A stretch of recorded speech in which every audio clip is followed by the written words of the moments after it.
નમસ્કાર વિદ્યાર્થી મિત્રો, હું કાતરિયા ભૂમિકા આપ સર્વ વિદ્યાર્થી મિત્રોનું તમારી પોતાની યુટ્યુબ ચેનલ ઓશન કોચિંગ ક્લાસીસમાં હાર્દિક સ્વાગત કરું છું.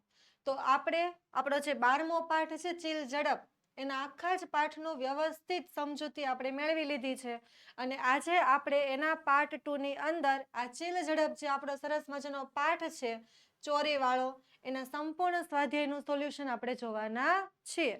સ્વાધ્યાયના બધા જ પ્રશ્નો વ્યવસ્થિત સમજીને સોલ્વ કરવાના છીએ. તો એનો આપણો પાઠ્યપુસ્તકનો સૌથી પહેલો પ્રશ્ન છે કે વાતચીત. તમને બધાને ખબર છે કે આ વાતચીત વાળા પ્રશ્નોના જવાબની અંદર આપણે આપણા મનની અંદર આવતા કે આપણી ઈચ્છા પ્રમાણે કે આપણને જે રીતે ખબર પડતી હોય એ રીતે આપણે જવાબ લખી શકીએ છીએ. તો એમાં આપણો સૌથી પહેલો સરસ મજાનો પ્રશ્ન છે કે તમે છેલ્લે પ્રવાસમાં ક્યાં ગયા હતા અને ક્યારે ગયા હતા એ તો બધા પાસે જવાબ હશે જ, કેમ કે હમણાં જ દિવાળીનું વેકેશન પૂરું થયું છે અને દિવાળીના વેકેશનમાં લગભગ બધા જ ફરવા ગયા હશે. એટલે આ પ્રશ્નનો જવાબ તો તમે બધા સરસ મજાનો લખી શકશો. તો જોઈએ, તો હું છેલ્લે ઉનાળાના વેકેશનમાં મારા પરિવાર સાથે બેટ દ્વારકાના પ્રવાસે ગયો હતો. સમય પણ લખવાનો છે અને સ્થળ પણ લખવાનું છે, બરાબર. એના પછીનો બીજો સવાલ જોઈએ તો કે તમારા ઘરના બેઠક રૂમની બારીમાંથી દેખાતા દ્રશ્યનું તમારે વર્ણન કરવાનું છે. કે ભાઈ તમારા ઘરનો જે બેઠક રૂમ છે, જેને આપણે હોલ એરિયા કહેતા હોય, તો ત્યાં કોઈ બારી વિન્ડો છે અને જો છે તો એમાંથી તમને કયું દ્રશ્ય દેખાય છે? આગળ પાછળ કે બગીચો પડતો હોય તો તે, બીજી કોઈ સોસાયટી દેખાતી હોય તો તે, તમારા જ સોસાયટીની શેરી કે એવું કંઈ દેખાતું હોય તો, મતલબ તમારે બારીમાંથી જે પણ કંઈ દ્રશ્ય દેખાય એ તમારે અહીંયા લખવાનું છે. તો જોઈએ, મેં મારા ઘરની બારી વિશે લખ્યું છે, તમે તમારા ઘરની બારી વિશે લખી શકો છો. મારા ઘરની બેઠક રૂમની બારીમાંથી હું ઘણું બધું જોઈ શકું છું. જો ઘણા બધાની અંદર શેનો સમાવેશ થાય તે આપણે જોઈએ.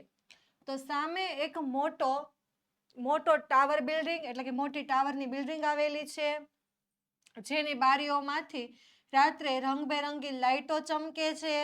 પછી નીચે રસ્તા ઉપર વાહન સતત આવજાવ કરતા હોય, મને એ જોવાનું ખૂબ જ ગમે છે. અને બારીની બાજુમાં એક નાનકડો બગીચો પણ છે, જ્યાં સોસાયટીના બાળકોને હું રમતા જોઈ શકું છું. પછી તો બારીની બહાર એક મોટું પીપળાનું ઝાડ છે, જેના પર પક્ષીઓ એકસાથે કલરવ કરતા હોય છે. અને મને મારી બારીમાંથી જોવું ખૂબ જ પસંદ છે, કારણ કે હું અહીંથી આખા દિવસે શું થાય છે તે જોઈ શકું છું. અને રાત્રે શહેરની લાઈટો જોવી પણ મને ખૂબ જ ગમે છે. એટલે મારા ઘરની બારીમાંથી છોકરાઓ મેદાનમાં રમતા હોય તે, બાજુમાં બગીચામાં, પછી પેલા ટાવરની બારીઓમાંથી લાઈટો થતી હોય તે, વાહનોની અવર જવર થતી હોય તે, આ બધી જ વસ્તુ જોવી મને ખૂબ જ ગમે છે. અને મારા ઘરની બારીમાંથી આવી બધી વસ્તુઓ દેખાય પણ છે. તમારા ઘરની બારીમાંથી શું દેખાય, શું જોવું ગમે, એ તમારે લખવાનું. ચાલો, એના પછીનો સવાલ, તો તમારી શાળાના આચાર્યની ઓફિસમાં કઈ કઈ વસ્તુઓ ગોઠવેલી છે તે તમારે વિગતે કહેવાની છે. જો તમે શાળાના આચાર્યની ઓફિસમાં ગયા હોય અને યાદ હોય તો લખવાનું, ન યાદ હોય તો એક વખત જઈ આવવાનું. પ્રિન્સિપલ પૂછે શું કામ આવ્યા, તો કે અમારે સવાલ પૂછવાનો છે કે તમારી ઓફિસમાં કઈ કઈ વસ્તુઓ છે એના વિશે લખવાનું છે, એટલે અમે ચેક કરવા માટે આવ્યા. અને પછી તમારે યાદ રાખીને લખવાનું કે તમે ત્યાં શું શું જોયું. લગભગ આવી બધી વસ્તુઓ તો સેમ બધા પ્રિન્સિપલની ઓફિસમાં તમને જોવા મળી જ જાય. કે શાળાના આચાર્યની ઓફિસમાં સામાન્ય રીતે આ વસ્તુઓ ગોઠવાયેલી હોય છે. ઓફિસની મધ્યમાં ટેબલ છે, એટલે કે વચ્ચે મોટું ટેબલ મૂકેલું છે. પછી ખુરશીઓ, કમ્પ્યુટર ને લેપટોપ, ફાઇલનું કેબિનેટ જોવા મળે. પછી તકતી કે વ્હાઇટ બોર્ડ, ટેલિફોન, પ્રમાણપત્રો ઘણા બધા, ટ્રોફી માટેનો શોકેસ અને રેફરન્સના પુસ્તકો પણ એની ઓફિસમાં જોવા મળે છે. એના પછીનો સવાલ છે કે તમે ક્યારેય કોઈના ઉપર ગુસ્સે થયા છો, અને થયા છો તો શા માટે, એ કારણ પણ તમારે આપવાનું છે. હા, એવું બન્યું હશે કે બીજા બધા તમારી ઉપર બહુ ગુસ્સે થાય, પણ ક્યારેક એવો મોકો હોય કે તમે પણ ગુસ્સે થયા હોય તો એના વિશે તમારે લખવાનું છે. તો જોઈએ મેં શું લખ્યું છે. હા, હું એકવાર મારા ખાસ મિત્ર પર ગુસ્સે થયો હતો. વાત એમ હતી કે અમે બંને શાળામાં તથા ઘરે આખો દિવસ સાથે રહેતા હતા. અમારી આ મિત્રતાની ઈર્ષ્યા થવાથી શાળાના બીજા એક મિત્રએ મારા ખાસ મિત્રને મારા વિરુદ્ધમાં ઘણી વાતો કહેવા માંડી, એટલે કે મારા વિરુદ્ધ એને ભડકાવ્યો અને તેને એવું બધું જણાવવામાં આવ્યું જે મેં તેના વિશે ક્યારેય કહ્યું હતું નહીં. અને મારા ખાસ મિત્રએ આ તમામ વાતોને સાચી માની અને મારી સાથે બોલવાનું બંધ કરી દીધું. એટલે કે એણે મારા ઉપર વિશ્વાસ ન કર્યો, પણ ખોટું ખોટું કહેવાવાળો જે બીજો વ્યક્તિ હતો એના ઉપર વિશ્વાસ કરી લીધો. અને થોડા દિવસ તો મને ખબર ન પડી કે મારો ખાસ મિત્ર મારી સાથે આવું વર્તન શા માટે કરે છે. પરંતુ એક દિવસ મને કારણની જાણ થઈ ત્યારે હું તેના ઉપર ગુસ્સે થઈ ગયો અને કહ્યું કે તારે સાચી વાતની તપાસ કરવી જોઈતી હતી અને મારા પર વિશ્વાસ રાખવો જોઈતો હતો. એટલે કે એણે મારા ઉપર વિશ્વાસ ન રાખ્યો, સાચી વાત જાણવાનો પ્રયત્ન ન કર્યો, એટલા માટે હું એના ઉપર ગુસ્સે થયો હતો. એના પછીનો નેક્સ્ટ સવાલ છે કે તમારી કોઈ કિંમતી વસ્તુ ખોવાઈ જાય તો તમે શું કરો છો. તમારી કોઈ કિંમતી વસ્તુ તમને ન મળે અથવા તમારાથી ગુમ થઈ જાય તો એના માટે તમે કેવા પ્રયત્નો કરો છો, શું કરો છો, એ તમારે લખવાનું છે. આવું તો તમારે ઘણી બધી વખત બનતું હશે. ચાલો જોઈએ. જો મારી કોઈ કિંમતી વસ્તુ ખોવાઈ જાય તો હું તેને શોધવાનો પૂરેપૂરો પ્રયાસ કરીશ. કિંમતી વસ્તુ હોય, આપણને ગમતી વસ્તુ હોય એટલે આપણે એને એમને જવા દઈએ નહીં, પણ એને શોધવાનો પ્રયાસ કરીએ.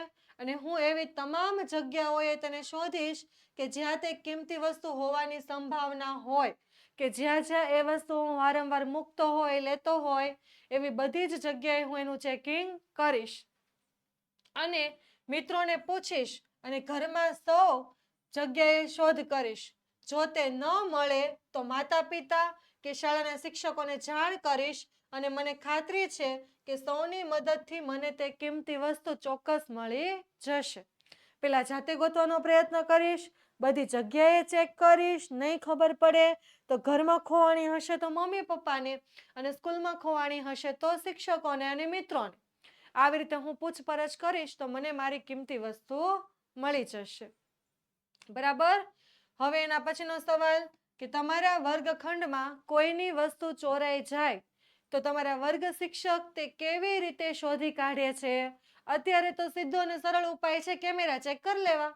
આપણી કોઈ કિંમતી વસ્તુ ખોવાઈ જાય અને આપણે ક્લાસ ટીચરને ફરિયાદ કરીએ એટલે ક્લાસ ટીચર પ્રિન્સિપલની ઓફિસમાં જઈ કેમેરો ચેક કરી આવે અને આપણી વસ્તુ આપણને મેળવી આપે. પણ તમારે બીજી રીતે જવાબ લખવો હોય તો મારા વર્ગખંડમાં કોઈની વસ્તુ ચોરાઈ જાય તો મારા વર્ગ શિક્ષક તે વસ્તુ વિશે બધા વિદ્યાર્થીઓને પૂછે છે અને જો કોઈ ન જણાવે તો બધા જ વિદ્યાર્થીઓની સ્કૂલ બેગ, તેમના ખિસ્સા વગેરેમાં તપાસ કરાવી અને ચોરાયેલી વસ્તુને શોધી કાઢે છે. કેમેરા ન હોય તો બેગ અને ખિસ્સા ચેક કરવા પડે. બરાબર. એના પછીનો સવાલ કે તમારા ઉપર કોણ કોણ ગુસ્સે થાય છે અને ક્યારે. જો આ સવાલનો જવાબ તો તમારા બધા પાસે હશે જ. મમ્મી ગુસ્સે થાય છે, પપ્પા ગુસ્સે થાય છે, ટીચર ગુસ્સે થાય છે, પણ ક્યારે થાય છે ને એ પણ તમારે જણાવવાનું છે. ચાલો જોઈએ. જ્યારે હું જમવાના સમયે મોબાઈલ જોવાની જીદ કરું ત્યારે મારા પર પપ્પા ગુસ્સે થાય છે. સીધી જ વાત છે. જમવાના સમયે તમે મોબાઈલ લઈને બેસો તો પપ્પા ખીજાય. પછી હું સવારે દૂધ પીવાની ના પાડું ત્યારે મમ્મી ગુસ્સે થાય.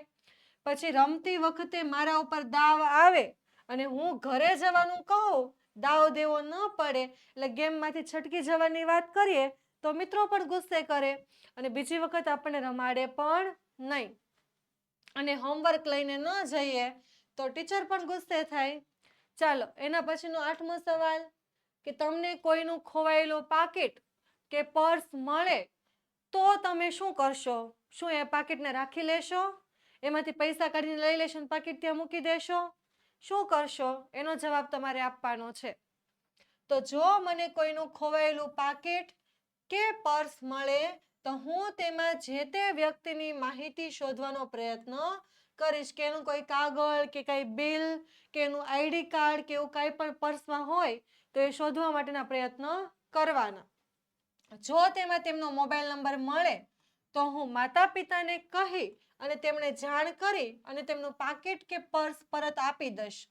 અને જો પાકીટ કે પર્સમાં તેમના વિશે કોઈ માહિતી ન મળે તો વડીલોની મદદ લઈ તે પાકીટ કે પર્સને પોલીસ સ્ટેશનમાં હું જમા કરાવી દે. જો એની અંદર કઈ વિગત ન મળે તો આપણે સામેવાળા વ્યક્તિનો કોન્ટેક્ટ ન કરી શકીએ તો આપણે જાતે ડાયું ન થાય, કેમ કે આપણી પાસે તો ફોન હોય નહીં. એટલે વડીલોની મદદ લઈ અને આપણે એને પોલીસ સ્ટેશનમાં આપી દેવાય, અથવા તેની અંદર કઈ માહિતી હોય તો પણ મમ્મી પપ્પાને કહી અને ફોન કરી દેવાય. હવે 9મો સવાલ, આપણે પોલીસની મદદ ક્યારે ક્યારે લઈ શકીએ છીએ? એટલે એવા કયા કયા કામો હોય છે કે જેમાં આપણને પોલીસ મદદ કરી શકે? તો આપણે પોલીસની મદદ વિવિધ કારણોસર લઈ શકીએ. જેમ કે કોઈ ગંભીર અપરાધ બનતો હોય ત્યારે નંબર આપ્યા છે, તમે આવી રીતે નંબર આપો ને ત્યારે તમે આડા સવાલના જવાબ તરીકે પણ લખી શકો, અથવા તો તમે ઊભા ક્રમ આપીને પણ એક પછી એક મુદ્દા તમે નોટ કરી શકો છો. તો સૌથી પહેલી વાત છે કે કોઈ ગંભીર અપરાધ બનતો હોય ત્યારે. પછી બીજું છે કે કોઈ જાનમાલને ખતરો હોય ત્યારે.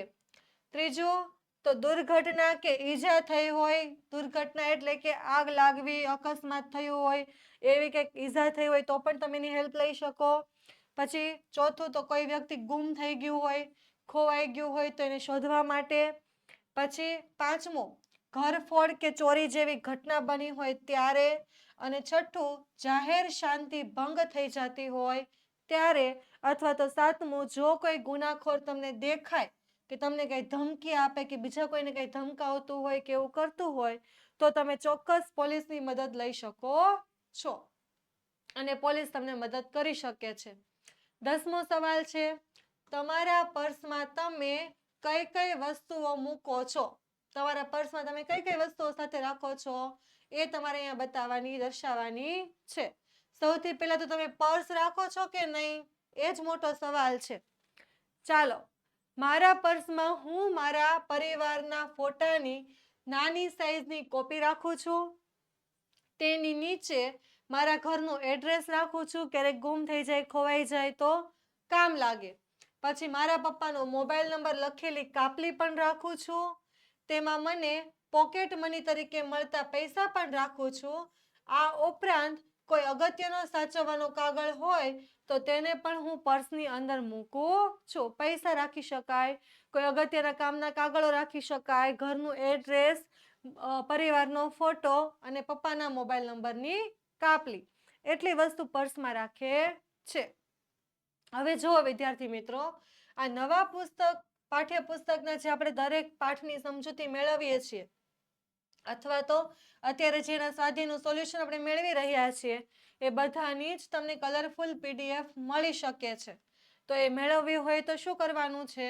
તો આપણી એપ્લિકેશન ઓશન કોચિંગ ક્લાસીસની તમે પ્લે સ્ટોરમાંથી ડાઉનલોડ કરી શકો છો, અથવા તો આપણો કોન્ટેક્ટ નંબર તમને અહીંયા આપેલો જ છે 70 46 22 22 54. એના ઉપર પણ તમે કોન્ટેક્ટ કરીને મેળવી શકો છો. હવે આપણે જોઈએ પ્રશ્ન 2 કે શબ્દના અર્થની ધારણા કરો અને સાચા શબ્દને રેખાંકિત કરો. જો શબ્દના અર્થની ધારણા કરવાની કે આનો અર્થ શું હોઈ શકે અને જે તમને સાચો શબ્દ લાગે એની નીચે તમારે લીટી દોરવાની છે. રેખાંકિત કરવું એટલે કે અંડરલાઈન કરવી, લીટી દોરવી. તો આપણી પાસે સૌથી પહેલો શબ્દ છે બદનસીબ. તો બદનસીબનો અર્થ શું થશે? તો અહીંયા આપણે લીટી કરેલી જ છે, અથવા તો આખો શબ્દ જ અલગ પ્રિન્ટથી લખેલો છે કે દુર્ભાગ્ય. એના પછી પસ્તાવો. તો પસ્તાવાનો અર્થ થાય છે પ્રાયશ્ચિત. એના પછી શબ્દ છે નિષ્ણાંત. જો આ શબ્દનો અર્થ એટલે એક જોતા સમાનાર્થી શબ્દો જ કહેવાય. પછી નિષ્ણાંત એટલે થશે તજજ્ઞ. એના પછી વિશ્વાસ. વિશ્વાસનો અર્થ થશે ખાતરી. એના પછી વિસ્મય. વિસ્મયનો અર્થ થશે અજાયબી. એના પછી છે કાશ્મીરી હોળી.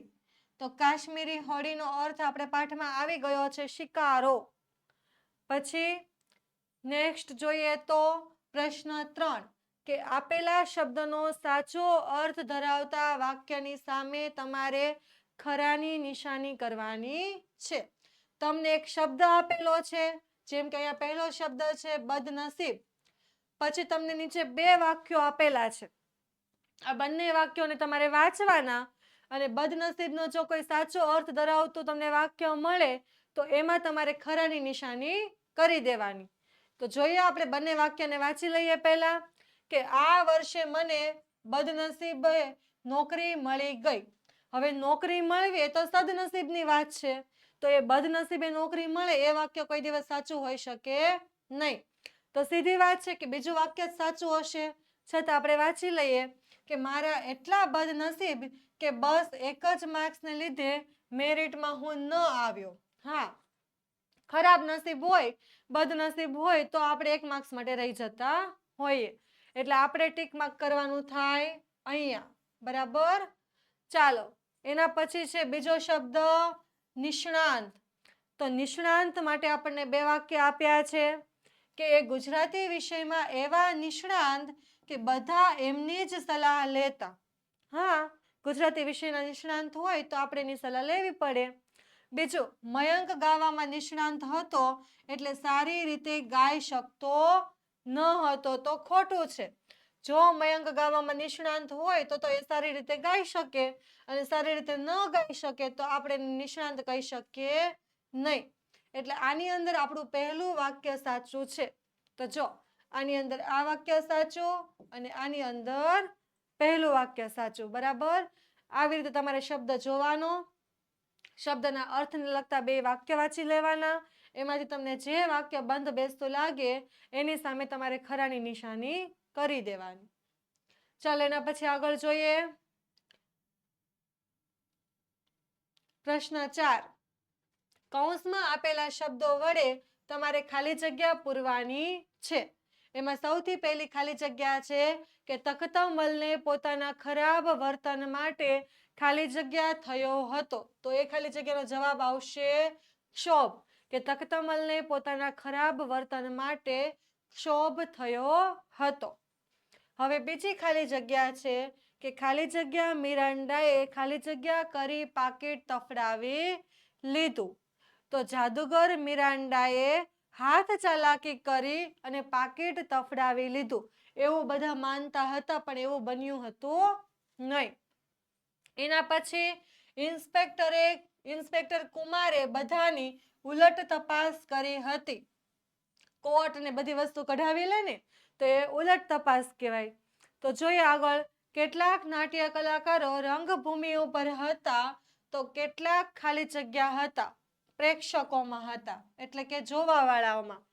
પછી 5મી ખાલી જગ્યા કે ખાલી જગ્યા ઇન્સ્પેક્ટર કુમાર આગળ મિરાન્ડાની કોઈ ખાલી જગ્યા ચાલી નહીં. એટલે કે ચાલાક ઇન્સ્પેક્ટર કુમારની આગળ મિરાન્ડાની કોઈ દલીલ ચાલી નહીં. આવી રીતે તમારે ખાલી જગ્યા આવે. ચાલો, હવે એના પછી આપણે જોવાના છે પ્રશ્ન 5 કે ઉદાહરણ મુજબના તમારે વધુ શબ્દો શોધી અને વાક્ય રચના કરવાની છે. એટલે કે શબ્દો પણ આપણે શોધવાના છે અને વાક્ય રચના પણ આપણે કરવાની છે. ઉદાહરણ મુજબ કીધું છે તો આપણે સૌથી પહેલા ઉદાહરણને જોઈ લઈએ. તો જો ઉદાહરણની અંદર આપણને પેલા શબ્દ આપ્યો છે કે વાયોલિન વાદક, એટલે કે વાયોલિન વગાડનાર. તો એના ઉપરથી વાક્ય કેવું છે કે કેળકર સારા વાયોલિન વાદક હતા. એટલે કે કેળકર સારા વાયોલિન વગાડતા હતા. એના પછી આપણને બીજો શબ્દ આપ્યો છે કે તબલા. એટલે આમ તો આપણો પહેલો જ શબ્દ છે, ઓલું તો ઉદાહરણ હતું. તો તબલાની સામે આપણે લખ્યું છે તબલા વાદક. હવે આપણે એના ઉપરથી વાક્ય બનાવવાનું છે કે મારા કાકા ઇજનેર હોવાની સાથે સાથે સારા તબલા વાદક પણ છે. ઇજનેર તો છે, એન્જિનિયર તો છે, પણ એની સાથે સાથે શું છે તો સારા તબલા વાદક પણ છે. એટલે કે એમને તબલા વગાડતા પણ આવડે છે. તો જો આ વાક્યની અંદર આપણે તબલા વાદક શબ્દને વણી લીધો છે. એના પછી સરોદ, તો સરોદ વાદક. હવે એનું વાક્ય જોઈ લે કે મુકેશ જેમના ત્યાં સરોદ શીખવા જાય છે તેઓ સારા સરોદ વાદક છે. એટલે આ બધા ઇન્સ્ટ્રુમેન્ટ છે, સંગીતના સાધનો. એના પછી વીણા, તો વીણા વાદક. તો ગાયત્રી બેનથી સારા વીણા વાદક મેં જોયા નથી. એટલે ગાયત્રી બેન જે છે એ સર્વશ્રેષ્ઠ વીણા વાદક છે. આવી રીતે તમારે શબ્દો બનાવવાના અને શબ્દો ઉપરથી વાક્ય બનાવવાના. ચાલો હવે નવો શબ્દ બાંસુરી અને એની સામે બનાવવાનું બાંસુરી વાદક. તો રાકેશ સારો બાંસુરી વાદક બનવા ખૂબ મહેનત કરે છે. વાક્ય તમે તમારી રીતે પણ લખી શકો છો. એના પછી તો ગિટાર અને ગિટાર વાદક. તો ગૌતમ ઘણા વર્ષોથી ગિટાર શીખતો હોવા છતાં સારો ગિટાર વાદક બન્યો નથી. કે ભાઈ ગૌતમ ઘણા વર્ષથી ગિટાર શીખે છે તો પણ હજુ એને વ્યવસ્થિત વગાડતા આવડતું નથી. ચાલો એના પછી જોઈએ પ્રશ્ન 6. તો પ્રશ્ન 6 શું છે કે તમારે સાચા વિકલ્પની સામે ખરાની નિશાની કરવાની છે. પહેલા તમારે સવાલ વાંચવાનો, સવાલ વાંચી એના ABC 3 ઓપ્શન વાંચવાના અને ABC માંથી તમને જે ઓપ્શન તમને સાચો લાગે એની સામે તમારે ખરાની નિશાની કરવાની. તો જોઈએ આની અંદર પહેલો સવાલ આપણો શું છે. તો આપણો પહેલો સવાલ છે કે તખતમલ સૂરજસિંહની વાત સાંભળી રાતો પીળો થઈ ગયો. હવે એમાં એ શું છે તો તખતમલ સૂરજસિંહની સાંભળી તેની ઉપર ગુસ્સે થઈ ગયો. પછી તખતમલ ઉપર રાતો પીળો વસ્ત્ર ખૂબ શોભતો અને તખતમલ નાની નાની વાતમાં ખૂબ રીસાઈ જતો. તો રાતો પીળો થઈ જવું એમાં રીસાઈ જવું એવું કઈ આવે નહીં. પછી વસ્ત્રની વાત કઈ કરવામાં આવી હતી નહીં, પણ રાતો પીળો થઈ જવો એટલે ગુસ્સે થવાની વાત આવે. એટલે આ વાક્ય તમને કેવું લાગતું હશે તો સાચું, તો આપણે સામે ખરાની નિશાની કરી દેવાની. બરાબર. ચાલો હવે એનું બીજું વાક્ય છે કે મિરાન્ડા બોલી ઉઠ્યો તમારી પાસે બહુ રૂપિયા હતા એનું ગાણું ગાયા ન કરો. તો જો એમાં એ વાક્ય શું છે કે મિરાન્ડાએ રૂપિયાની વિશે ગણતરી કર્યા કરો એવું કહ્યું. મિરાન્ડા પાસે ખૂબ રૂપિયા હોવાથી તે માત્ર ગીતો ગાયા કરતો હતો, અથવા મિરાન્ડાએ કહ્યું કે તમારી પાસે ખૂબ રૂપિયા હતા એની વાત તમે વારંવાર ન કરો. તો સી વાક્ય આપણું જે છે આ વાક્ય સાચું પડે કે તમારે રૂપિયાની વારંવાર વાતો કરવાની નથી. એનો અર્થ એવો થાય કે વારંવાર એનું ગાણું ગાયા કરવાનું નથી. ચાલો આગળ જોઈએ કે ઇન્સ્પેક્ટર કુમારે વાતનો દોર પોતાના હાથમાં લીધો. તો આનો સાચો અર્થ શું થશે તો ઇન્સ્પેક્ટર કુમારે ચર્ચાનો વિષય પોતાના હાથની અંદર લઈ લીધો. એના પછી છે કે ગાઈડ બિચારો ક્ષોભથી ઇન્સ્પેક્ટર કુમાર સામે તાકી રહ્યો. તો એનો સાચો અર્થ શું થાય તો જો કે ગાઈડ બિચારો શરમથી ઇન્સ્પેક્ટર કુમાર સામે તાકી રહ્યો. એના પછી કેળકરે કુમારની વાતની અંદર સૂર પુરાવ્યો. તો એનું વાક્ય બને કે કેળકરે કુમારની વાતથી શાંતિથી સાંભળી, કેળકરે કુમારની વાતને ટેકો આપ્યો, કે કેળકરે કુમારના મધુર ગીતમાં સૂર પૂર્યો. તો આ પહેલું પણ નહીં આવે અને છેલ્લું પણ નહીં આવે. સૂર પુરાવ્યો એનો મતલબ એમ થાય કે એને શાંતિથી વાતને ટેકો આપ્યો એટલે કે એને વાતને સપોર્ટ કર્યો. સૂર પુરાવવો એટલે કે વાતને ટેકો આપવો, એને સપોર્ટ કરવો. ચાલો એના પછી જોઈએ તો નીચે આપેલા વિઝિટિંગ કાર્ડના આધારે તમારે પ્રશ્નો બનાવવાના છે. એટલે કે તમને આ સરસ મજાનું વિઝિટિંગ કાર્ડ આપેલું છે તો આ વિઝિટિંગ કાર્ડ ઉપરથી તમે કેવા કેવા સવાલો બનાવી શકો એ તમારે બનાવવાના છે.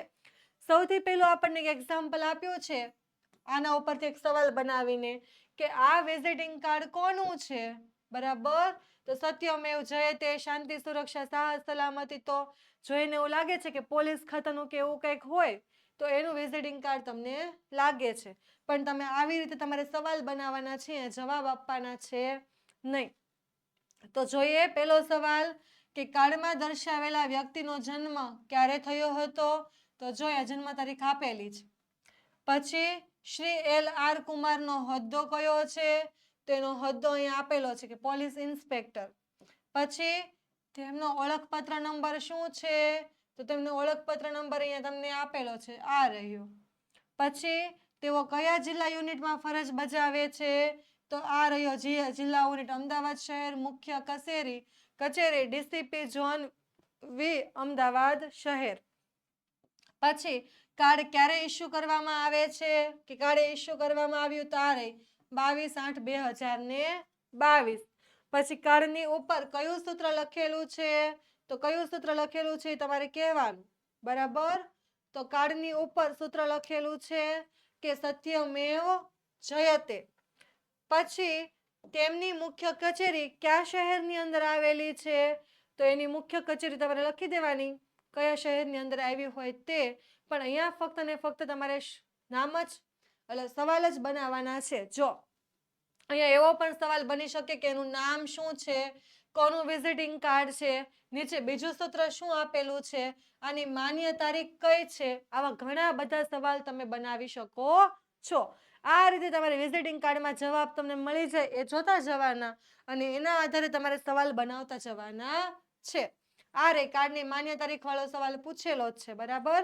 કે કાર્ડની માન્ય તારીખ કઈ છે? તો આ એની માન્ય તારીખ છે.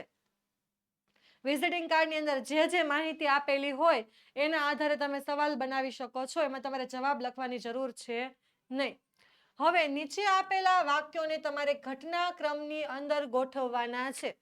તો ઘટનાક્રમની અંદર ગોઠવવાના એટલે કઈ રીતે હોય? તો આપણે આખા પાઠને જે રીતે જોઈ ગયા હોય તો પાઠમાં જેમ એક પછી એક બાબતનો ઉલ્લેખ થતો હોય એ પ્રમાણે તમારે આ વાક્યને ગોઠવવા પડે. તો એના માટે તમારે સૌથી પહેલા બધા વાક્યોને વાંચી લેવા પડે અને પછી સ્ટોરીને યાદ કરી અને એ પ્રમાણે તમારે એને નંબર આપવા પડે. તો આપણું જો સૌથી પહેલા નંબરનું વાક્ય છે એ આગળ આવશે કે સૌથી પહેલા નંબરનું વાક્ય જે છે એ આ બનશે કે તખ્તમલે મિરાન્ડા સામે એવી નજરે જોયું જાણે એ નજરોને દાંત હોય તો મિરાન્ડાને આંખોને આંખો ચાવી જાય. પછી બીજું વાક્ય આ બને કે તખ્તમલ કહે શરત મારી દઉં, મને ખાતરી છે કે પૈસા મારી પાસે જ હતા અને આ 3 સિવાય કોઈ મારી આજુબાજુ ન હતું. વાક્ય નંબર 3 કે આખરે કુમારે વાતનો દોર રાખવા હાથમાં લેવાનું નક્કી કર્યું. પછી ચોથું વાક્ય કયું બને? તો જો સૌથી પહેલું વાક્ય જે હતું એ આપણે ચોથા નંબરનું વાક્ય બને કે કેળકરે વાતમાં સૂર પુરાવ્યો અને હું પણ જિંદગીમાં પહેલી જ વાર આવા મામલામાં સંપડાયો છું. 5 નંબરનું તો અદ્ભુત મિસ્ટર મિરાન્ડા જાદુગરોના રાજા, અદ્ભુત એની માયાજાળ અને અજાયબ એના પ્રયોગો. 7મું વાક્ય કે કેળકરે ગર્વથી કહ્યું કે અમે અમારી કળાના આધારે જીવીએ છીએ, કોઈ હાથ ચાલાકીઓ અમે કરતા નથી. પછી 6 નંબરનું આ બને કે મિરાન્ડા શાંતિથી બોલ્યો, મેં કદી હરામની એક પાઈ પણ તફડાવી નથી. અને છેલ્લું પછી 7 નંબરનું અને છેલ્લે પછી 8 નંબરનું કે તખ્તમલે ખુરશી ઊંધી કરી અને આશ્ચર્યનો કોઈ પાર રહ્યો નહીં. આશ્ચર્યનો એક ચિકાર એના મોંમાંથી નીકળી ગયો અને એને ખબર પડી ગઈ કે નીચે શું છે? તો ખુરશીની નીચે પાકીટ છે. તો આ રીતે તમારે બધા જ વાક્યોને વાંચતા જવાના અને એનો ક્રમ આપતો જવાનો. ચાલો આગળનો પ્રશ્ન જોઈએ કે આ રહસ્ય કથાનું કયું પાત્ર તમને ગમ્યું તેના વિશે તમારે નોંધ લખવાની છે. કે તમે આખા પાઠને વાંચ્યો, આખી રહસ્ય કથાને વાંચી, તો આ કથામાંથી તમને કયું પાત્ર સૌથી વધારે ગમે છે એના વિશે તમારે જણાવવાનું છે. તો જો આ રહસ્ય કથાનું મને જાદુગર મિરાન્ડાનું પાત્ર વધુ ગમે છે. કે આખી જે મેં રહસ્ય કથા વાંચી એમાંથી જાદુગર મિરાન્ડાનું પાત્ર મને ખૂબ જ ગમ્યું. શું કામ ગમ્યું એ રીઝન પણ આપવાનું છે. કારણ કે તે પોતે જાદુગર હોવાથી હાથ ચાલાકી કરી શકવાની તથા માયાજાળ રચી શકવાની ક્ષમતા હોવા છતાં તે પૈસા કમાવા જાદુના ખેલ કરે છે. કેમ કે હાથ ચાલાકી જાણે છે. જો એ ઈચ્છત તો એ પણ પાકીટ ચોરી શકત, પણ એ હાથ ચાલાકીનો ઉપયોગ એવી રીતે કરતો નથી. પણ એ ફક્ત ને ફક્ત જાદુના ખેલ કરે છે અને એ દ્વારા પૈસા કમાય છે. તેણે કદી હરામની એક પાઈ પણ તફડાવી નથી અને તે તખ્તમલના પૈસાની ચોરીની તપાસ દરમિયાન ઇન્સ્પેક્ટર કુમારને પૂરતો સહયોગ પણ આપે છે. આમ આ જાદુગર મિરાન્ડા પાસે કલા હોવા છતાં તે કલાનો ઉપયોગ તે ઈમાનદારીથી ફક્ત પૈસા કમાવા માટે જ કરે છે. બીજા ગેરકાયદેસર કામમાં તે કલાને વાપરતો નથી. એટલે મને આ રહસ્ય કથાનું આ પાત્ર ખૂબ જ ગમ્યું. હવે મને તો આ જાદુગરનું પાત્ર ગમ્યું એટલે મેં લખ્યું. પણ તમને ઇન્સ્પેક્ટર કુમાર ગમતો હોય કે એણે બધાની હેલ્પ કરી, પોતાનું આઈડી કાર્ડ બતાવ્યું અને ચોર ગોત્યો, તો તમે એ પણ લખી શકો. પછી હોટલનો માલિક વિશે ગમતું હોય કે બિચારા ખુરશી ખસેડવાની પણ બધાને ના પાડી, પોતે પ્રયત્ન કરતો હતો, ફૂલ સપોર્ટ આપતો હતો, તો એનું પણ કહી શકો. ગાઈડનું પાત્ર ગમતું હોય તો ગાઈડ વિશે પણ લખી શકો. પણ તમને એની કઈ બાબત ગમે છે એની તમારે આની અંદર સ્પષ્ટતા કરવાની રહે. એનું આખું તમારે જણાવવાનું રહે. ચાલો એના પછી જોઈએ તો ધોરણ 3 થી 12ની બધી જ PDF કે PPT તમને મળી જશે. તેમાં કઈ PPT કે કઈ PDF નો સમાવેશ થાય છે? તો આપણી સ્વાધ્યાય પોથીનું સોલ્યુશન, પછી સમજૂતી અને સ્વાધ્યાય પોથીનું સોલ્યુશન, પછી ગાલા સ્વાધ્યાય પોથીનું સોલ્યુશન, પ્રોજેક્ટ પ્રવૃત્તિ બુકનું સોલ્યુશન, પ્રયોગ પોથી અને ભૂગોળ પોથી, અંગ્રેજી ગ્રામર, યુનિટ ટેસ્ટના IMP પ્રશ્નો અને અસાઇનમેન્ટ અને IMP પેપર.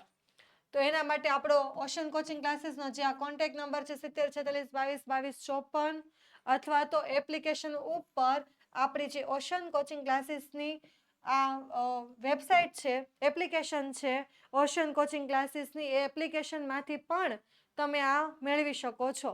બરાબર? તો તમારી પાસે એપ્લિકેશન અને કોન્ટેક્ટ નંબર બંને વસ્તુ છે.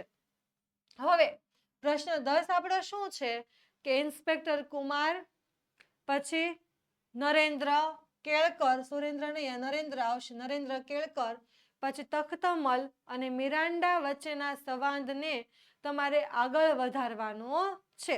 સંવાદ એટલે શું થાય? તો મેં તમને 11મા પાઠના સ્વાધ્યાયની અંદર પણ કીધું કે સંવાદ એટલે થાય છે વાતચીત. તો આ ચારેય વચ્ચે જે કઈ વાતચીત થઈ એ તમારે હજુ આગળ વધારવાની છે. પહેલા એ લોકોએ જેટલી વાતચીત કરી છે તેને આપણે જોઈ લઈએ. એમાં ઇન્સ્પેક્ટર કુમાર શું કહે છે કે જુઓ શેઠ, અહીં બેઠેલા ચારમાંથી એક ગાઈડ પર તમને શંકા નથી, ખરું ને? એટલે ગાઈડ ઉપર તમે કોઈ પણ પ્રકારનો આરોપ કે કઈ શંકા લગાડતા નથી. અને તખ્તમલ જવાબ આપે છે કે બરાબર, તમારા 3 પર જ મને શક છે. પછી મિરાન્ડા એવું કહે છે કે હું નિર્દોષ છું. તો હવે તખ્તમલ શું કહે એવી આપણે વાતચીત આગળ વધારવાની છે. તો તખ્તમલ જવાબ આપે છે કે તમે બધા જ શંકાસ્પદ છો, મારી પાસે પુરાવા છે. ઇન્સ્પેક્ટર જવાબ આપે છે કે શા પુરાવા છે તમારી પાસે? એટલે આ વાતચીત આપણે આપણી રીતે લખવાની છે, પાઠની બેઠી અહીંયાથી અધૂરી મારી દેવાની નથી. પછી કેળકર જવાબ આપે છે કે મને લાગે છે કે તખ્તમલ જૂઠું બોલી રહ્યા છે. અને મિરાન્ડા જવાબ આપે છે, હા, મને પણ એવું જ લાગે છે કે તેઓ આપણને ગેરમાર્ગે દોરી રહ્યા છે. તખ્તમલ કહે છે, તમે બધા મળી અને મારી વિરુદ્ધ થઈ ગયા છો, પણ સત્યને છુપાવી નહીં શકો. ઇન્સ્પેક્ટર કુમાર બોલે કે શાંત થઈ જાઓ તખ્તમલજી, આપણે બધા પુરાવાઓને તપાસી લઈશું. અને ત્યારબાદ નરેન્દ્ર કેળકર એવું કહે છે, શું કહે છે કે હા, સત્ય બહાર આવશે જ. એટલે આ રીતે તમે પણ તમારી રીતે આ સંવાદને રજૂ કરી શકો છો. હવે 11મો પ્રશ્ન કે નીચેના પ્રશ્નોના જવાબ તમારે લખવાના છે અને આ પ્રશ્નોના જવાબ આપણે પાઠ્યપુસ્તકને આધારે લખવાના થાય. તો સૌથી પહેલો સવાલ છે કે ગાઈડ શા માટે ક્ષોભ અનુભવતો હતો? ગાઈડને શું કામ ક્ષોભ અનુભવાતો હતો? તો જોઈએ આપણે તો ગાઈડ તેની સાથેના પ્રવાસી તખ્તમલના 30,000 રૂપિયાની ચોરી થઈ જવાનો આરોપ તે સાથી પ્રવાસીઓ મિરાન્ડા, નરેન્દ્ર કેળકર અને કુમાર પર લગાવી રહ્યો હતો અને તેને ચોર શોધવાને અને તખ્તમલના આરોપને સાબિત કરવા કેવી રીતે કામ લેવું તે સમજાતું ન હોવાથી તે ક્ષોભ અનુભવતો હતો કે ભાઈ 30,000 જેટલી મોટી રકમ ખોવાઈ ગઈ છે. આ 3 ઉપર આરોપ નાખવાનો હતો, પણ કઈ રીતે નાખવો, કેમ વાત કરવી, એને કઈ સમજાતું હતું નહીં. એટલે એ શું ક્ષોભ અનુભવતો હતો. હવે આપણે આગળ જોઈએ બીજો સવાલ કે તખ્તમલ કોણ હતો અને તે શા માટે રાતોપીળો થઈ ગયો હતો? તો તખ્તમલ જૈન, જેના પૈસા ચોરાણા છે તે હતો. અને રાતોપીળો એટલે કે ગુસ્સે કેમ થઈ ગયો હતો એ તમારે લખવાનું છે. તો તખ્તમલ જૈન એક કલકત્તાની એક મારવાડી પેઢીનો એક સેલ્સ મેનેજર હતો, એની પોસ્ટ છે. અને તખ્તમલના રૂપિયા 30,000ની ચોરી થઈ ગઈ હતી. અને હોટેલનો માલિક સૂરજસિંહ ડોગરા શાંતિથી બેસી અને ચોરી વિશેની જે વાત હતી તે સાંભળવાનું કહે છે. આ સાંભળી તખ્તમલ પોતાના 30,000 રૂપિયા ગુમ થઈ ગયા છે અને હોટેલના માલિક શાંતિથી બેસી અને વાત સાંભળવાનું કહેતા હતા. તો એ સાંભળી અને તે રાતોપીળો થઈ જાય છે કે ભાઈ અહીંયા હું કઈ વાર્તા કરવા માટે બેઠો નથી, તમે બધા શાંતિથી બેસીને મારી વાત સાંભળો, મારે 30,000 રૂપિયાનો સવાલ છે. તો એમ કરી અને તે ગુસ્સે થઈ જાય છે. એના પછીનો નેક્સ્ટ સવાલ આપણો છે કે કાશ્મીરની હોટેલના રિસેપ્શન રૂમનું વર્ણન તમારે એકમને આધારે કરવાનું છે. કે આપણને રિસેપ્શન એરિયાનું જે આખું વર્ણન પાઠની અંદર આપ્યું હતું એ તમારે આની અંદર લખવાનું થાય. તો કેવો હતો રિસેપ્શન રૂમ?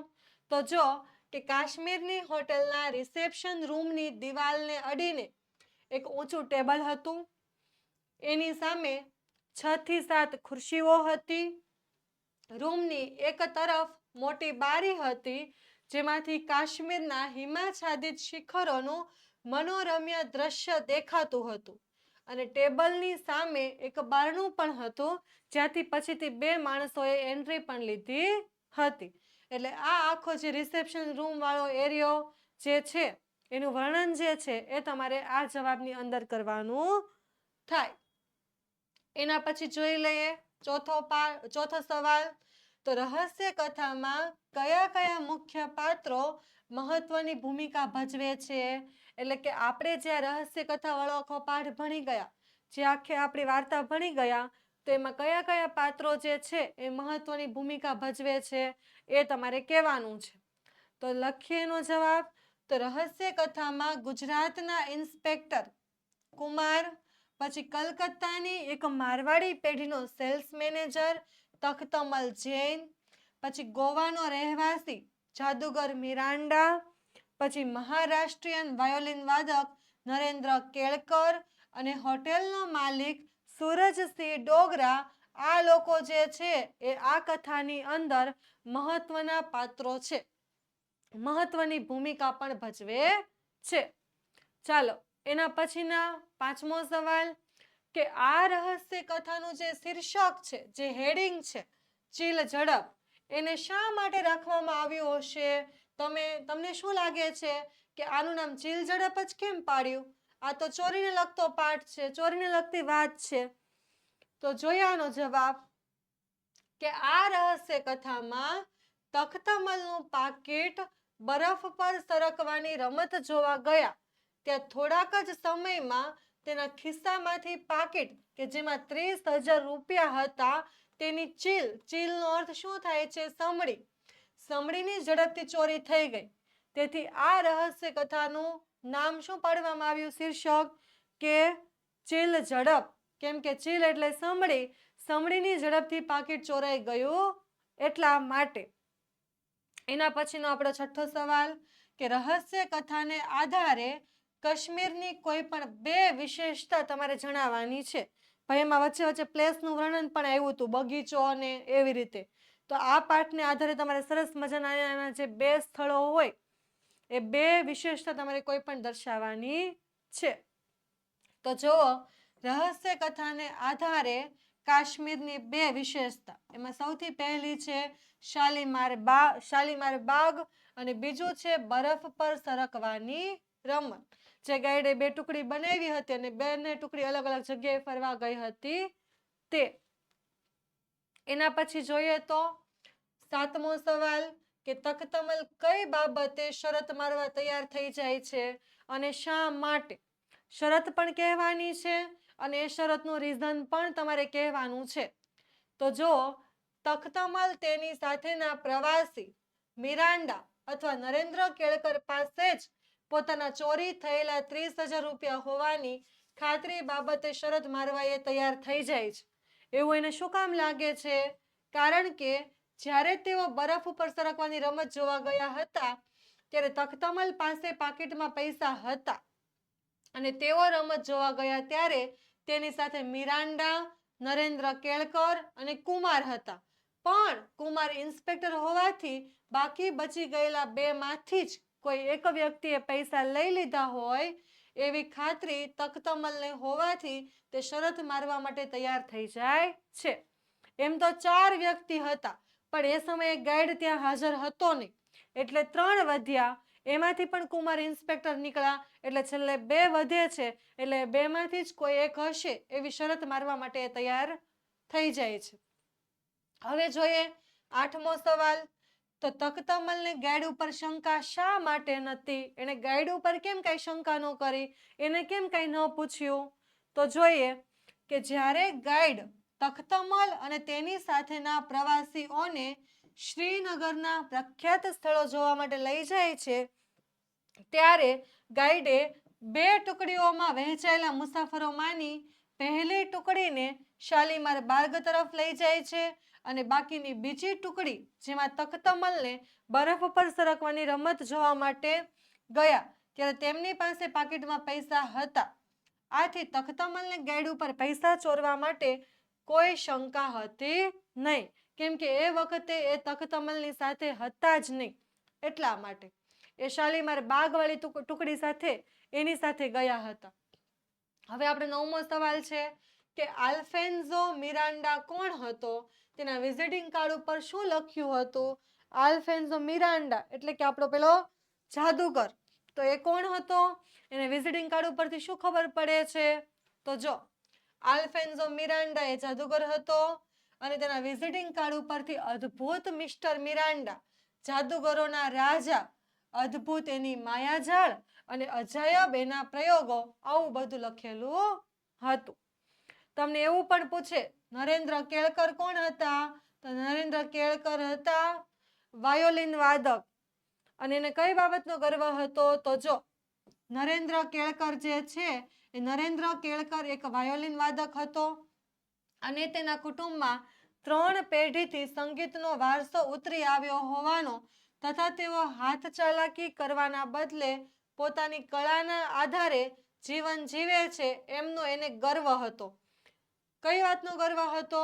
તો એક તો પેલા એ વાયોલિન વાદક હતા એટલે કોઈ દિવસ કઈ ખોટું કરે નહીં અને એના ઉપર આરોપ પણ ન નખાવી શકાય કેમ કે એ પોતે પોતાના વાયોલિન સંગીતનો જે 3 પેઢીથી ચાલતું આવે છે એ સંગીતના આધારે જ એનું જીવન વિતાવી રહ્યા હતા એટલે કોઈ પણ પ્રકારની કઈ હાથ ચાલાકી કરતા નહોતા અને એ પોતાની કળાને આધારે જ જીવતા હતા એટલે એ બાબતનો એમને ગર્વ હતો.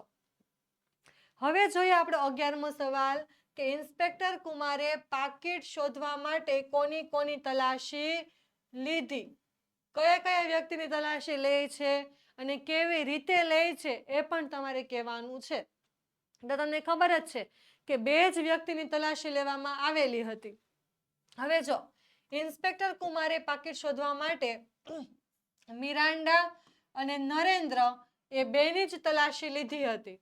તેમણે બંનેના પાકીટ લઈ તેમની તપાસ કરી, પછી મિરાન્ડાનો કોટ કઢાવી અને તેની ઝીણવટભરી તપાસ કરી અને નરેન્દ્ર કેળકરની પહેરણ ચડાવેલી જે બાયો હતી એ ઉતારાવી અને જમણા હાથ પરના ઘા પરની સફેદ મલમપટ્ટી વિશે, તેનો ઘા ક્યારે થયેલો છે, આવા ઘા ઉપર 2 મલમપટ્ટી લાગે, આવા વગેરે પ્રશ્નો પૂછી અને બંનેની તલાશી લીધી હતી. એટલે કે એણે નરેન્દ્ર કેળકર અને આ મિરાન્ડા એટલે કે જાદુગર અને વાયોલિન વાદક આ બંને વ્યક્તિની તપાસ કરી હતી. કઈ રીતે કરી હતી એ પણ તમારે યાદ રાખવાનું છે. એના પછીનો સવાલ છે 12મો કે સૂરજસિંહ ડોંગરાએ કાશ્મીરની પોલીસને શા માટે બોલાવી હશે? જો ઇન્સ્પેક્ટર કુમારે શું કામ ઇન્સ્પેક્ટર કુમારે સૂરજસિંહ જે ડોંગરા છે કોણ છે? તો હોટેલના માલિક છે. તો એને શા માટે ત્યાંની કાશ્મીરની પોલીસને બોલાવી હશે એવું તમને લાગે છે? તો ઇન્સ્પેક્ટર કુમારે નરેન્દ્ર કેળકરની ચોરી પકડાના પછી કે નરેન્દ્ર કેળકરે તખ્તમલના પૈસા ચોર્યા હોવાથી તેની સાબિતી સાથે પકડી પાડ્યો હતો અને આથી સુરસિંહજી ડોગરાએ તેને કાશ્મીરની પોલીસને સોંપી દેવા માટે બોલાવી હશે કે ભાઈ ચોરી પકડાઈ ગઈ, એને કબૂલ કરી લીધું, બધી સાબિતી થઈ ગઈ, પછી છેલ્લે પોલીસને બોલાવી અને નરેન્દ્ર કેળકરને સોંપી દેવામાં આવ્યો હશે. એના પછી જોઈએ તો રહસ્ય કથાની શરૂઆતમાં તમને કોના ઉપર ચોર હોવાની શંકા હતી? તમને કોઈની ઉપર શંકા હતી કે આ ચોર નીકળશે અને છેલ્લે એ જ નીકળ્યો કે કોઈ અલગ નીકળ્યો? એ પણ તમારે કહેવાનું છે. તો જો રહસ્ય કથાની શરૂઆતમાં મને જાદુગર મિરાન્ડા ઉપર ચોર હોવાની શંકા હતી, કેમ કે આવી હાથ ચલાકી કરવાનું કોને ખબર પડતી હોય? જાદુગરને પડતી હોય. લગભગ કોઈ વાયોલિન વાદક આવું કરે નહીં. ચાલો હવે જોઈએ આપણે પ્રશ્ન 12. આમાં આપણે શું કરવાનું છે? તો કૌંસમાં આપેલા શબ્દોને શોધી એ શબ્દ ઉપર તમારે ચોરસમાંથી શોધવાના છે અને એના ઉપર તમારે બોક્સ બનાવવાનું છે. તો કૌંસમાં આપણને કેવા કેવા શબ્દ આપ્યા છે? તો હિમાચ્છાદિત, રાતોપીળો, ચીલ ઝડપ, આજુબાજુ, ઓળખપત્ર, માયાજાળ, ઈચે ઈચ, બેવડા ત્રેવડા. આ બધા શબ્દો જે છે એ આપણે આ આખા બોક્સમાંથી બનાવવાના છે. તો ચાલો શરૂ કરીએ. જો આ બન્યો આપણો પહેલો શબ્દ રાતોપીળો, બીજો રાતોપીળો. પછી આ શબ્દ છે ઓળખપત્ર. પછી આ બન્યું માયાજાળ, નીચેથી ઉપર. પછી આ બને છે હિમાચ્છાદિત. પછી આ બને છે ચીલ ઝડપ. આ તો ઈચે ઈચ. આ છે આજુબાજુ અને આ છે બેવડા ત્રેવડા. એટલે આ રીતે તમારે આડા અવળા ઊભા ત્રાસા જેમ બને તેમ પણ આ બધા જ શબ્દને તમારે બોક્સમાંથી શોધવાના રે, ઉખાણા જેવું. ચાલો હવે એના પછીનો પ્રશ્ન 13. ઉપરના શબ્દોનો સમાન અર્થ તમારે જણાવવાનો છે. તો અહીંયા આપણને ઉદાહરણ આપ્યું છે. સૌથી પહેલું માયાજાળ. તો માયા દ્વારા ઊભી થતી જંજાળ. આ શબ્દનો સાચો અર્થ થાય. એવી રીતે આપણે એના બધાના અર્થ જણાવવાના. તો એમાં આપણને સૌથી પહેલો શબ્દ આપ્યો છે કે હિમાચ્છાદિત. તો હિમાચ્છાદિતનો અર્થ શું થાય? તો બરફથી ઢંકાયેલું, હિમથી આચ્છાદિત થયેલું અથવા તો થયેલો. એટલે કે બરફથી ઢંકાયેલું અથવા હિમ એટલે પણ બરફ જ થાય કે બરફથી આખું આચ્છાદિત હોય તેવું. પછી બીજો શબ્દ છે રાતોપીળો. તો રાતોપીળો એટલે રાતા અને પીળા રંગનું મિશ્રણ. પણ અહીંયા આપણે શું લેવાનું છે? તો ગુસ્સે. ગુસ્સામાં આવીને કેમ લાલ થઈ જાય એ અર્થમાં લેવાનું છે. એના પછી થાય છે શબ્દ છે ચીલ ઝડપ. તો ચીલ એટલે કે પક્ષી જેવી ઝડપ અથવા તો ખૂબ જ ઝડપી ગતિ. અને કયા પક્ષીનો ઉલ્લેખ કરવામાં આવેલો છે? તો ચીલ એટલે કે એ કયું પક્ષી થાય? તો સમડી. એના પછી છે આજુબાજુ. તો આજુબાજુ એટલે કે આસપાસ અથવા તો ચારે તરફ. એના પછી છે ઓળખપત્ર.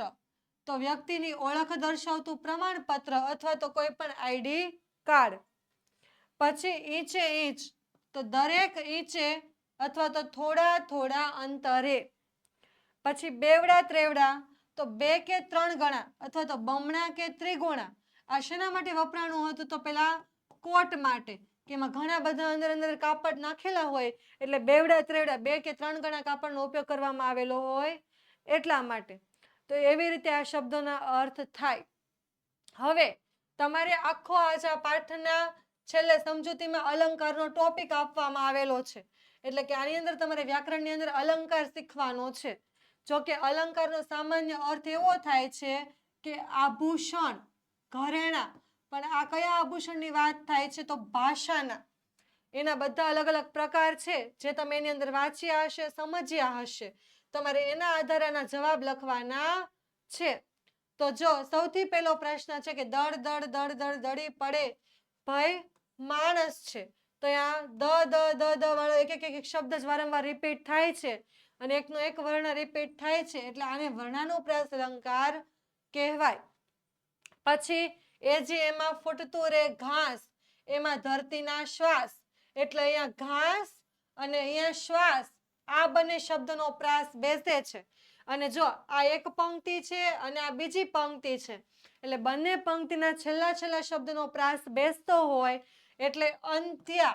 અંત્યા એટલે કે છેલ્લા. તો છેલ્લા શબ્દનો પ્રાસ બેસે એટલે આપણે એને અંત્યાનુપ્રાસ અલંકાર તરીકે ઓળખીએ છીએ, જે તમને સમજૂતીમાં માહિતી આપેલી જ હશે. એના પછી ત્રીજો સવાલ કે ઝાંઝરીની ઘૂંઘરીઓની જેવો તમરાના અવાજ આવી રહ્યો છે. તો જો તમરાનો અવાજ આવી રહ્યો છે પણ કોના જેવો આવી રહ્યો છે? તો ઝાંઝરીની ઘૂઘરીયું જેવો. એટલે કે અહીંયા તમરાના અવાજને ઝાંઝરીની ઘૂઘરી સાથે સરખાવેલો છે. એનો અર્થ એવો થાય કે તમરાના અવાજને ઝાંઝરીની ઘૂઘરીની ઉપમા આપેલી છે કે એની સાથે સરખામણી કરવાનો પ્રયત્ન કર્યો છે એટલે આને કહેવાય ઉપમા અલંકાર. એના પછી સાવ અમસ્તુ નાહક, નાહક નિષ્ફળ નિષ્ફળ રમીએ. એટલે આમાં જો આ નાહક અને આ નાહક એટલે આ પંક્તિનો છેલ્લો શબ્દ અને બીજી પંક્તિનો પહેલો શબ્દ એનો પ્રાસ બેસે છે એટલે આને કહેવાય આંતરપ્રાસ. બંને પંક્તિની અંદરના શબ્દોમાં પ્રાસ બેસે છે એટલા માટે. કંઠી નવી છે મણકો ન તૂટે, ઘણી ઘણી કાળજીથી ન ખૂટે. જો કંઠી નવી છે, મણકો ન તૂટે, ઘણી ઘણી કાળજીથી ન ખૂટે. એટલે અહીંયા તૂટે અને ખૂટે એટલે અંત્યાનુપ્રાસ, છેલ્લા શબ્દનો પ્રાસ બેસે છે એટલા માટે. આ ભેંસ તો હાથી સરખી છે. આ સરખી જે છે ને એ શબ્દ બંનેની વચ્ચે શું બતાવે છે? તો ઉપમા બતાવે છે. આ ઉપમા વાચક શબ્દ છે પોતે. કોઈને ઉપમા આપવી હોય તો આવા સરખી, સરખા, સરખું જેવા શબ્દનો પ્રયોગ થતો હોય તો આ ભેંસ કોના જેવી લાગે છે? હાથી જેવી. તો એને આપણે ઉપમા અલંકાર તરીકે ઓળખીએ છીએ. તમે એના સમજૂતીની અંદર અલગ અલગ પ્રકાર વિશે વાંચશો તો તમને આના પ્રકાર વિશે ખ્યાલ આવી જશે. તો આ રીતે તમારે અલંકારનો ટોપિક આની અંદર શીખવાનો છે. હવે પાઠ્યપુસ્તકમાંથી ત્રણેય પ્રકારના અલંકારોના તમારે બે બે ઉદાહરણો શોધીને લખવાના છે. તો આપણે અહીંયા લખ્યા છે. સૌથી પહેલા વર્ણાનુપ્રાસ અલંકાર માટેના બે વાક્યો.